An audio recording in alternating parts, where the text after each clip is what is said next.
So let's discuss our questions. And my first question is about the impact of coronavirus on mediation in your country. Let's start from Singapore. Yeah, can you tell us some words, Aloysius? I don't want to spend too long on this. So we are now just exiting our equivalent of our lockdown period, which the government had called a circuit breaker.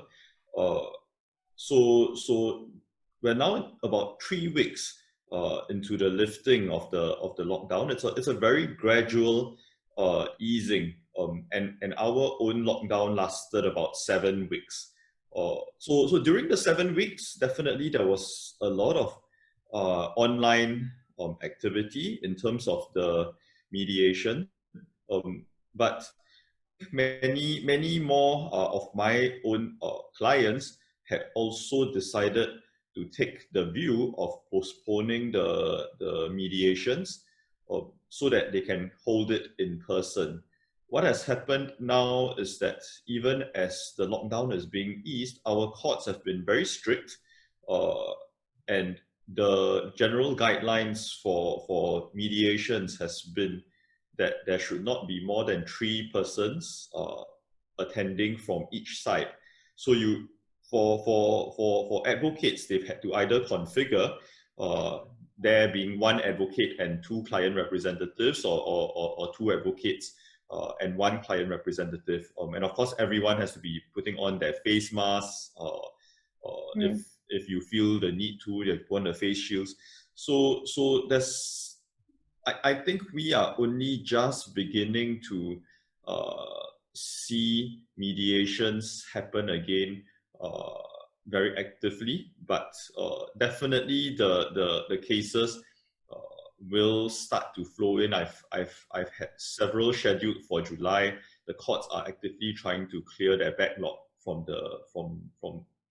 the accumulation of cases during the circuit breaker period.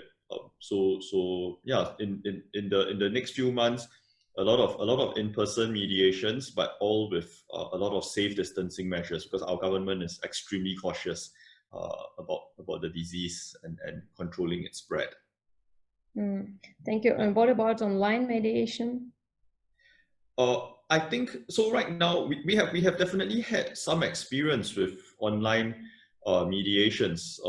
Singapore uses a very institutional mediation model. A lot of the cases go through the mediation centers, and the mediation centers proposed online mediation very early. But I think, like I mentioned, the take-up rate for online mediation, some cases have taken it up, but many more lawyers, as I have checked in with, had taken the view to hold off using online in the hope that it can happen in person. But I have experienced online mediations. A lot of my friends who are mediating have, but I've also experienced many postponed mediations so that we can have it in person. Okay, thank you so much. And what about Switzerland? Gabor, what do you?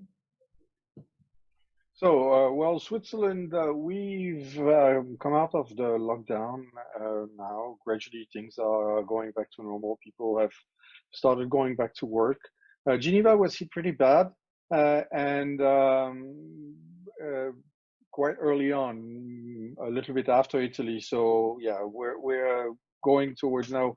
We can gather up to 1,000 people can gather, I think, or 300. And so, yeah, it's opening up.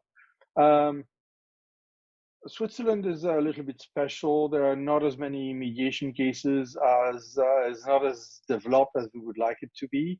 However, we've created a structure where we were able to take calls and listen to people who were struggling with confinement, and well, we haven't received as many requests as we thought we would.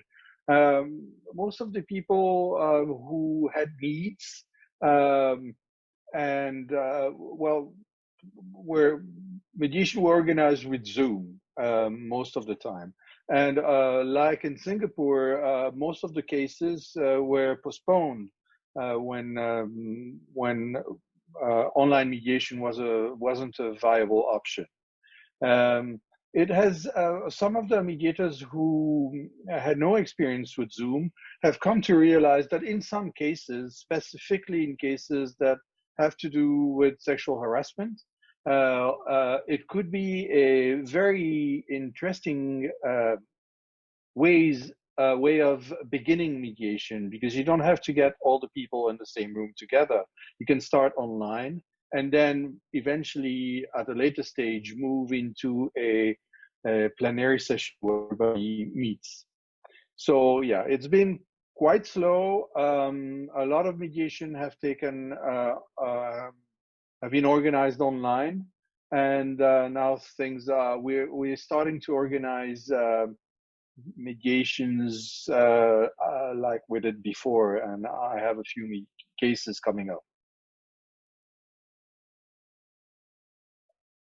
Thank you. I'm trying to switch on my sound.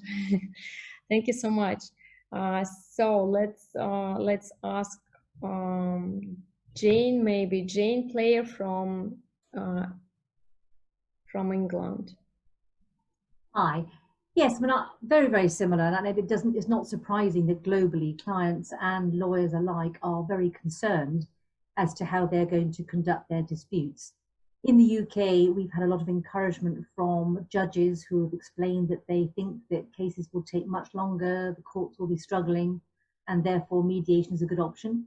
So that's great for us mediators. It's important that clients really try to avoid disputes. We've also had the Cabinet Office, the government, recommend through a paper on the 7th of May that people should look at their contracts and negotiate with a reasonable, fair attitude. And again, that is very much mediation language. So you would have thought there should have been an absolute influx of mediations during lockdown. I think what happened was at the beginning, people were slightly paralyzed by it, not knowing what they should do, either with issues arising pre-dispute or with cases that were already in dispute, either in arbitration or litigation. And then a little bit like us mediators, we all got used to Zoom, and we all got used to working out how it worked and realizing that actually you can have very effective communications through the use of Zoom and other online platforms, such that people started waking up to the realization that actually an online mediation, providing it provides you with private, confidential, safe environments to have conversations, could be an option. And then we found that people were having the experience, mediating, and realizing it really was a very good experience, and therefore recommending it, particularly the lawyers, to other clients who were worried about delays in their current disputes.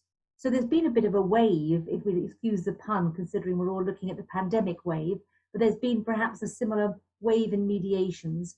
And although I think lots of people are getting a bit tired of Zoom calls with their friends and Zoom quizzes, I think in terms of Zoom mediation, it may well be not only popular and here to stay, but here to stay even when in-person mediation is available. Firstly, because people would be very nervous to meet up, but secondly, I think the time saved, particularly on international disputes where travel is a big issue, is a big factor, as is expense in terms of moving people to one jurisdiction to meet up and hiring rooms. As everyone now knows, Zoom is free, as are many other platforms. So I think it's actually an exciting time for looking at the ways we can resolve disputes in innovative ways and to hold on to some of the things we've learned during lockdown when we actually come back out. We'll never replace the benefit of being able to see people face to face, and there'll be some disputes that really will want and need to be in-person mediated. But I do think we need to think long and hard about every dispute first off to say perhaps we could still do it by way of by Zoom or other.